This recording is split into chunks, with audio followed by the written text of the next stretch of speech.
And we'll have the highlights and a look back at last week's star player and a look ahead to a big game in Chico and a brewing quarterback controversy.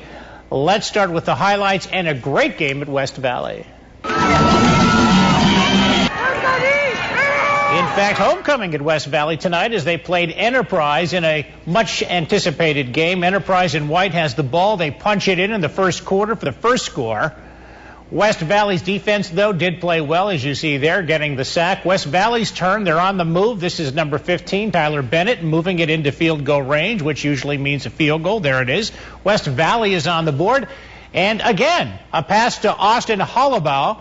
Down the sideline he races. West Valley holds off Enterprise 24-21 to remain unbeaten at 3-0.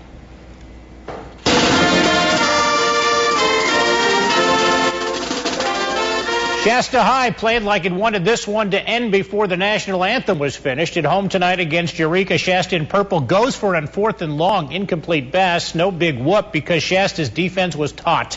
Number 73 is Josh Plummer barreling in for the sack of the Eureka quarterback. Under 7 minutes left in the first quarter, Shasta scores on this play. Avery Hawley, remember the name, runs like a fist through traffic. 56 yards. It's all open field after that. And it was 7-0 Shasta. About a minute left in the quarter, it's Avery Hawley. He sweeps to the right and scores his second touchdown. Take a look at the score, 14-0 late in the first quarter. Into the second quarter we move. Avery Hawley, not again, yes again. Oh, Hawley night. 4 touchdowns in all, 35-0. Shasta easy peasy over Eureka. Now, Red Bluff went to Anderson for a game tonight. KRCR News Channel 7's Bonnie Valina was there to cover the game for us. Good game, Bonnie? It was a good game. Thanks, Jerry. And it's time for some football at Bob Reed Stadium. Anderson is searching for the first win of the season as they host Red Bluff, who's coming off a 35-0 win last week. Let's go and take a look at the highlights. The Red Bluff Spartans are in green, and the Spartan running back Tyler Goliford shakes Anderson defenders, and we will find him again right here. He finds the end zone. They're up by 7. And inside their own red zone, Anderson's Jeremiah Emershai will power through to the end zone. Score is Red Bluff 7, Anderson 6. Emershai giving them something to cheer about for sure. Red Bluff quarterback on this next one. He's going to throw over the middle to Levi Culp for the touchdown. Coach is saying, just like in practice, boys, see, it works. Red Bluff 13, Anderson 6. Let's jump ahead to later in the second quarter. And after a touchdown by Red Bluff's Kyle Case, Emershai is deep for Anderson.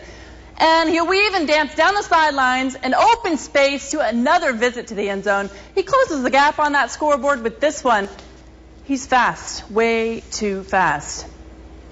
But Kyle Case has his own agenda and his own idea on this next one, and he's receiving for Red Bluff. He is number 24, and you stay with me. You'll see him again, I promise. Turbo is the Case for sure. Did you get that? And Red Bluff will go on to win this one 35-19. Red Bluff is 2-0 on the season, and they will play Corning next week. Anderson will look for the first win of the season when they play Las Plumas next week, and we'll see you and later on in the show, Jerry. All right, thank you, Bonnie. We are going to step aside. More action from the Prep Gridiron, including some key games down south. And why there's a little bit of uncertainty at Chico High School these days, uncertainty that could lead to controversy. More Extra Point when we return. You're watching KRC, the Extra Point, sponsored by Xfinity. The future of awesome. TV your way, anytime, anywhere. All right, welcome back to Extra Point. Let's head down to Butte County, to Chico, specifically to Pleasant Valley High School. 1, 2, 3. The PV Vikings at home against Las Plumas. Let's start things off in the first quarter. The Vikes striking first with Sam Sabercool from 5 yards out, taking it up the middle for a Viking 7-0 lead. PV again on the strike. Gregory Darms chucks the ball 10 yards for Matt Henderson for another Viking TD. 14-0. A lot of this tonight. Las Plumas trying to put a stop to this red-hot Viking offense. They do so with a 15-yard sack from Dominic Davis, but that didn't stop PV. Sam Sabercool drives up the left-hand side and gets into the end zone 29 yards. His second TD made it 21-0. Vikes again, deep in Thunderbird territory. Darns backs up and gives it to Tommy Dearman for a 15-yard touchdown pass. This made it 28-0. Final score, Vikes win it 49-0.